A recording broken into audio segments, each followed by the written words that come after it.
Maayong adlaw katawhan sa Dios sa Archdiocese sa Usami sa ngalan sa atong talahuron nga Arsobispo Archbishop Martin Sarmiento Humua Didi.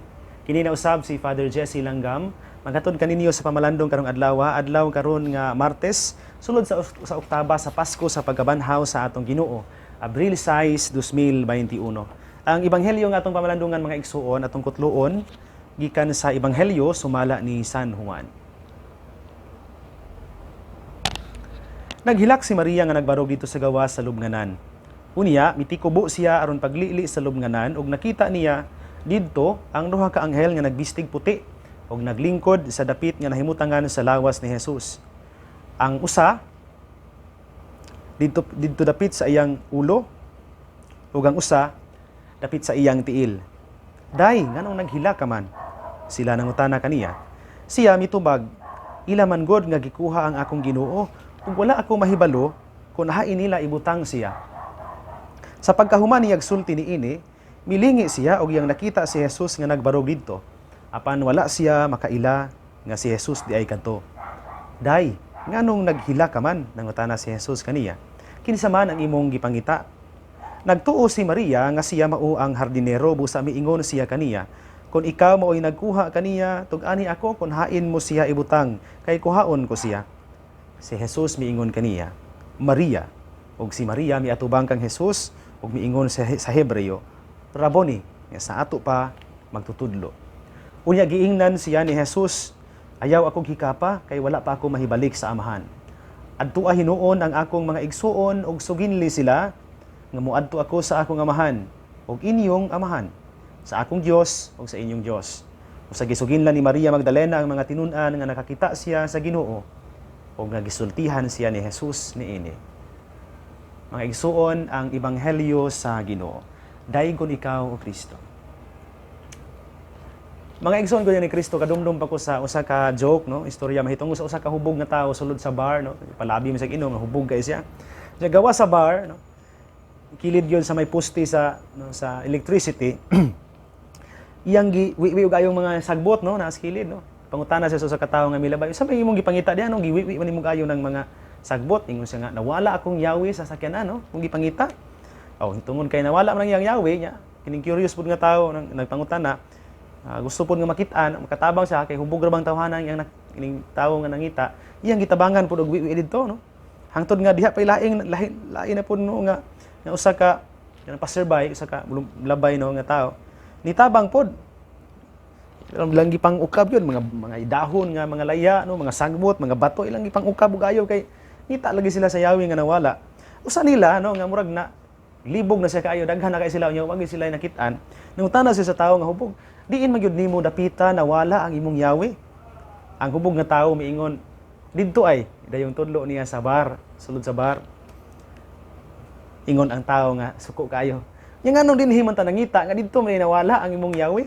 Ingon ang hubog nga tawo, dinhi man ang naisuga didto wa man. Mga igsuon ko ni Kristo akong gisulti ninyo ning usa ka joke para nako dunay rilako kayong relasyon sa ebanghelyo nga atong nadungog karon. Diha sa ebanghelyo, nadungog nato nga si Mary of Magdala, si Maria Magdalena or Maria nga taga Magdala, nangita sa Ginoo. Og tuod man sa istorya pagtikubo niya, ang iyang nakita kining empty tomb, no, wala dito si Jesus. Ang iyang nakita duha ka mga anghel nga nagsulub og bisti nga puti. Og tuod ba no? Eventually no sa istorya nakita nato nga nakita niya ang Ginoo. Pero at first glance wala siya ka-recognize nga si Jesus di ay kadto diha sa iyang likod. Ngano man tungod kay tingali no? Wala man gud siya kana bang wala man gud maangkla iyang hunahuna kung unsay nawong ni Jesus no? Human sa iyang pagkabanhaw. Ang iyahang ang nasulod dito sa iyang unahuna og kanang miangkla, kanang migunit sa iyang panumduman, mao gyud tong imahe sa nawala nga lawas ni Jesus, ang empty tomb ba. Dito siya na focus kay nawala ang Ginoo. Hinungdan nga paglingi niya ni Jesus sa likod niya, kaingon siya nga hardinero si Jesus. Labi ni angay punto nga atong pamalandungan makutlo mga igsoon aning bahina sa sulatan ni sa ebanghelyo. Ngano man? Kay doon na ba mga higayon no, nga sama sa istorya ba? Sa joke. Doon ay mga higayon ba sa atong kinabuhi ba nga nangita ta sa Ginoo? Kay gusto nato siya nga mabati pero ato siyang gipangita sa sayop nga mga dapit ug lugar sa atong kinabuhi. Ang uban nato magtuo ta no nga ang Ginoo makita nato diha sa pag-inom-inom og ayo, paghubog-hubog, sa pagpalabi og kanang pagpalabi og hubog. Ang uban maghuna-huna nga ang Ginoo makita nato sa atong pagpatuyang sa mga tawhanon kaayo nga kahilayan o sa mga pleasures no tawhanong kalami no gipangita sa atong kahiladman. Ang uban maghuna-huna nga ang Ginoo makita nato sa wealth, sa bahandi. Ang uban pod diha sa luxury or power, diha sa gahom. Muna ni ano nga mo maningkamot yun sila nga makabot ang mga butanga, kani mga kalibutanon mga butanga. Kaya nagtuo man sila nga naa diha ang Ginoo. Pero nangita de, more sama ta aning hubog ba nangita sa butang atong gipangita sa sayop nga lugar. Ang pagkabanhaw sa Ginoo mga igsuon nga gitiman-an sa empty tomb no kay mo man ang usa sa mga timaan nga nabanhaw gid ang Ginoo kining empty tomb. Mao ni usa sa mga fundamental kaayo nga dogma sa atong simbahan kana bang itudlo sa atong pagtuo no. Kining empty tomb. Bisan gani si San Pablo diha siya sulat ngadto sa mga taga-Korinto, 1 Corinthians chapter 15 verse 14 ingon siya, "If Christ had not been raised from the dead, then our preaching is vain and your faith is vain as well." Kung wala pagid kuno mabanhaw ang Ginoo, nga gipruibahan, gipalig-on sa empty tomb, kawang ang atong pagsangyaw ug ang atong pagtuo. Bisan ang katekismo sa atong simbahan, the Catechism of the Catholic Church number 638, nidugang na nga kung kuhaon nato kining doktrina nga nabanhaw si Jesus gikan sa mga minatay, ang tanan nga unod sa atong krido mahugno samag mga playing cards, mga full house cards nga naghugno wala nay bili. Og gidugangan pa gani pag-ingon no that matud pa nining katekismo no the resurrection of Christ is the crowning truth of our faith in Christ. Mao ni ang kinapungpungan no kinatumyan sa atong pagtuo mahitungod kang Kristo nga atong Ginoo. Pero balikon ako ang punto sa atong pamalandong karong adlaw. Si Maria wala dayon makaila sa Ginoo nga nabanhaw.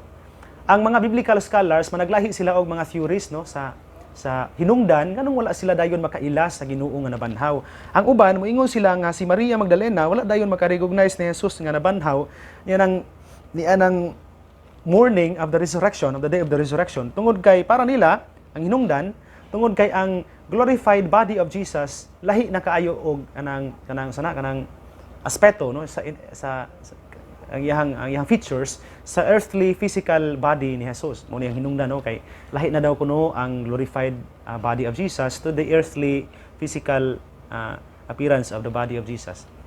Sa tawhanon pa no nga tung wala pa mabanhaw si Jesus. Ang uban pod nag-ingon sila nga si Jesus kuno tungod kay si Jesus usa man ka typical kay nga Jew, but pasabot nga Hudiyo gid si Jesus, gituuhan nila nga ni himo og Nazarite vow kini si Jesus. Unsa man ning Nazarite vow?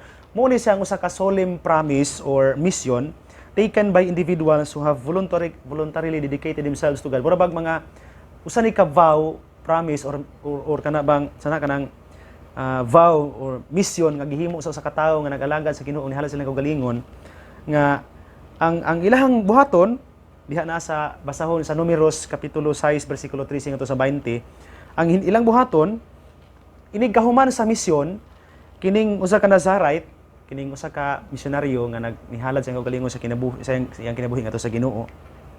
Putlo niya ang iyang buhok as a symbol of the end of the vow. Pasabot kay nahuman naman kuno ang misyon, putla niya iyang buhok.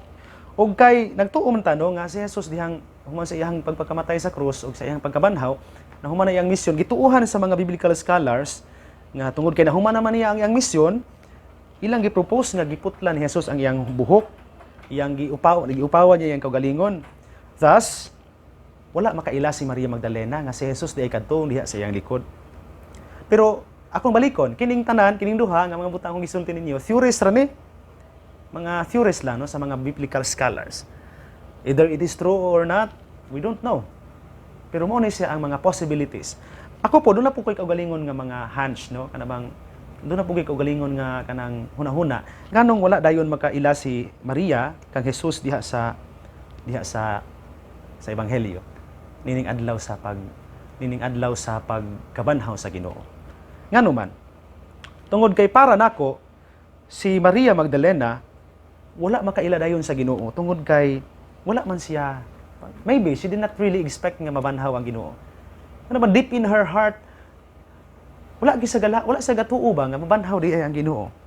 Kung kabantay mo diha sa gospel ni San Marcos, kung kabantay mo, klaro kaayo nga siya uban sa uban nga mga babayi nangadto sila sa lubnganan atod pa sa ebanghelyo ni San Marcos sayo sa buntag niya ng human sa anang adlaw human sa kuan sa kaning adlaw sa igpapahulay sayo man sila nangadto. Ang purpose nila was to anoint a dead body. But pasabot na malit silang pahumot, nangadto sila sayo sa buntag aron dihugan ang patayng lawas ni Jesus. But pasabot nga wala sila naghuna-huna nga mabanhaw gid si Jesus sa nangadlawa. Mao ni ang nasa kasing-kasing ni Maria Magdalena. Klaro kaayo na diha sa Mark chapter 16 verse 1. New International Version kung mangita mo sa Bible, no? When Sabbath was over, Mary Magdalene, Mary the mother of James and Salome, tulo sila, bought spices so that they might go to anoint Jesus' body. Kasi mo nilang tumong, ang tuyo nila aron nga dihugan si Jesus, ang patayng lawas ni Jesus.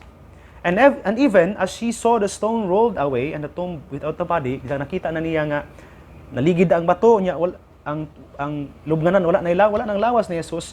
Ang iyang reaction before the angel nato sa mga anghel nga naa diha, gikuha nila ang akong Ginoo. Gikuha nila ang akong Ginoo. Klaro kayo di ay mga igsuon. Diha pa lang nga part, makita nato nga si Maria Magdalena, posibleng ang hinungdan nganong wala dayon siya makaila sa Ginoo nga nabanhaw siya sa likod. Tungod kay in the first place, she never believed. Or perhaps dili tingali gid wala gyud siya moto. She did not believe in the first place that Jesus would be resurrected. Nga dili mabanhaw ang Ginoo. Doon nagiingon sa mga manunulat, what the heart does not seek, the eyes will not see. What the heart does not prize, the eyes will not recognize. Kung unsa gani wala pangitaa sa imong kasing-kasing, dili gyud makit-an sa imong mga mata. O kinsa gani wala gihanduraw sa imong kasing-kasing, dili gyud mailhan sa imong mga mata. Mag-ilhan na sa kasing-kasing dahil mga igsuon. Sa sulod, o kay sa sulod sa kasing-kasing ni Maria Magdalena, wala man siya magdahom nga mabanhaw ang Ginoo. Hinungdan, tingali, posible. Nga wala gid sa kaila sa Ginoo. Tungod kay in the first place, wala man siya pagtuo nga mabanhaw siya. Tinuod, no? Sa atong kinabuhi, mga igsuon mo, biniusahay atong kinahanglan nga pamalandungan po sa atong pagkinabuhi. Tinuod, kanunay tang simba, no? Kada adlaw, bisan unay pandemic, no? Lisod kayo isimba, pero tungod kay dedikado kita ayo kita mo simba while following all the protocols, nag-mask, nag-face shield, kanang hand washing, no, sa alcohol. Ya, dunay distancing sulod seminary kasi simbahan. Pero kung wala bitaw gid ta mangandoy sa sulod sa atong kasing-kasing nga makihimamat ang Ginoo sulod sa santos nga misa, kawang gid ang tanan mga igsoon. Kumato ko sa misa, nya ako nag-anticipate daan nga didto makita nako akong mga barkada, nya makadungog kog nindot kayo nga music sa choir, kay nindot kay sila manganta, nya makadungog ko og nindot kayo nga wali sa akong mga amigo, mga idol nga mga pari, nga mga gwapo. Pero hangtod nga dili nako i-consciously prepare ang akong kasing-kasing nga manghita, maminaw, mamati sa Ginoo ug mahimamat siya diha sa santos nga misa. Dili gyud nako siya makita sa akong mga mata. So, we have to check our hearts, dear brothers and sisters. Kung ang atong mga kasing-kasing nituo ba gyud sa lawom sa lawom kay nga pagkakumbinsi no, nga nabanhaw ang Ginoo alang nato. We have to convince ourselves. No? We have kana bang dili kinahanglan natong i-allow atong kaugalingon nga gunita, no. Bisan og gamay na lang nga pagduha-duha. Kung dili kinahanglan nga mutuo kita deep inside our hearts. Kay tingali unya ba og ma-miss out na nuon nato ang importante kayong butang. Hinungdan nga dili na nato naon mailhan ang Ginoo. Tingali diha sa balay kay wala dili man makasimba ron, so diha sa balay basa lang ang Bible, no, na ukab na sa imong Biblia or sa imong prayer book. Nya. Posible gid na nga ma-memorize na nimo ang tibuok Biblia, sugo sinugdanan sa libro sa Genesis ngadto sa libro sa ang gipadayag. Memorize nimo ang verses tanan, no? O mga istorya diha, no, sa mga istorya sa Bible. Kung imo laging imaginon, maka-create na ka og kanang imahe sulod. Pero hangtod nga iabri nimo ang imong kasing-kasing aron makadungog ka sa tinuod nga tingog sa atong Ginoong manunubos nga nabanhaw. Dili gyud nato siya mabatyagan mga igsoon. Mo ni ang atong dalhon sa atong pamalandong mga igsoon. Nang hinaot ko no nining Pasko sa oktaba sa Pasko sa pagkabanhaw sa Ginoo. Kumbinsido unta gid kahata no nga mituo nga ang Dios namatay human sa ikog-kasakit ug nabanhaw tungod og alang sa atong kaluwasan, tungod og alang kay hinigugma kayo ta sa Ginoo. Hinaot pa unta mga igsoon. Mga igsoon, sa dili pa nang tapuson kining atong pamalandong karong adlaw, tugutin ko pagtimbaya ug usa ka maayong adlaw ug maayong buntag sa tanan nga naminaw karon sa atong programa. Katong mga naa diha sa ilahang balay, naminaw sa TV ug natanaw sa TV ug naminaw sa radyo. Good morning and God bless you. Sa tanan nga naga-follow sa atong Facebook page ug naga-subscribe sa atong YouTube channel, good morning and God bless you. Ug nang hinaot ko no sa kanunay dili unta mumuhunong og click sa share buttons aron mapalapnag mapa-share nato kining atong pamalandong adlaw-adlaw atong gihatod dinhi sa atong istasyon sa daghan pang mga tawo. Akong greetings sa tanan nga naminaw nato diha sa nagkalain-laing mga dapit taman sa maabot nitong Sibya diha sa parokya sa Pangdalaga. Akong mga suod kayo diha nga mga higala kaniadto sa dihang mapagkunapari no, ang pamilya Estrellada, Abing, Alumbro, Duhay Lungsod, Pao, Yap, sila si Kuya Bibrin Yap, siyang asawa ug mga anak na Josby no, sila diha pamilya Quadra no, sila Jason Quadra diha no, ang pamilya Custodio, og sa tanan nga naminaw makadungog ni atong Sibya. Good morning ninyo diha sa pamilya ni Mami Lizel og Kuya Vic Bungabong, silang anak nga si Isa, og diha sa parokya ni Santa Teresita sa Bañadero, labi na diha sa kapilya sa Mintiring no, si Ma'am Emma Filipino og si Kapitan Riniel Asok. Good morning niyo diha taga Mintiring. Og diha sa mga kapilya sugod sa Muntol, paubos na dito sa Muntol, dinhi sa Lipusong, sa Pantaon, Kabatuan, Kalabayan, Uspikas po sa Gimad, Kinuman, Pulot, og sa tanan nga maabot ni natong Sibya dinhi sa DXDD. Good morning ninyo. Salamat kayo sa inyong kanunay nga pagpaminaw ug pagsuporta sa pamalandong matag adlaw dinhi sa atong istasyon. Special greetings nako sa mga naminaw sa ilang tagsa-tagsa ka mga panimalay karon no. Kaning adlaw-adlaw gid ba nga gasunod. Kini si labi na si Sir Alan ug Ma'am Chris Lubitania, si Ma'am Benny ug Sir Dado Canunio, si Kuya Ben ug Ate Rafael Yastose, sa ilang mga anak no, si Angel, si April, si Tutbin, si Joshua ug si Paridarel Istose ug sa asawa nga si Tiriksen ug sa ilahang mga anak pod no. Good morning ninyo diha tanan no. Dayon sa pamilya diha sa Bañadero ni Nanay Helen Novo ug sa iyang mga kauban sa balay, sa mga anak no na diha si Tijona, si Kuya Baking, si Kuya Bando.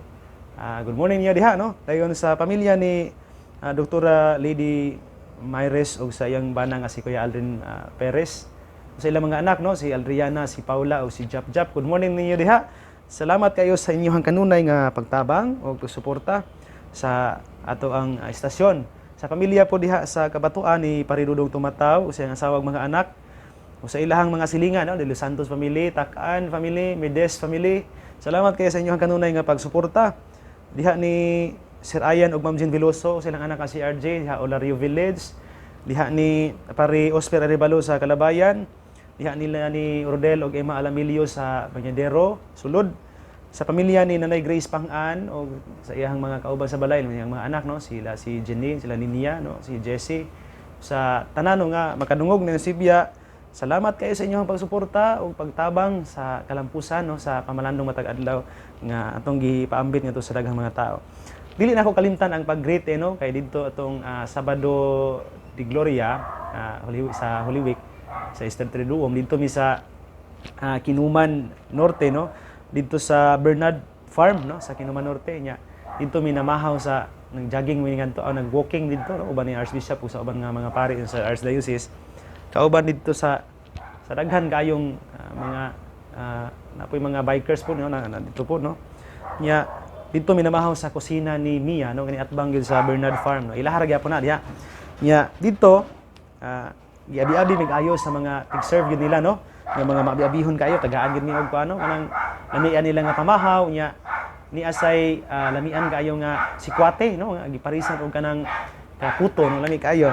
Ang greetings na mga nag-serve dito no, sila si Manang Marcialisa Ungko, si Tata Alforque, si Amir Cruzos, Samuel Protasio, si Denver Jan Aligrado, si labi na gyud ni Inday og Antonio Matson. Good morning ninyong tanan diha.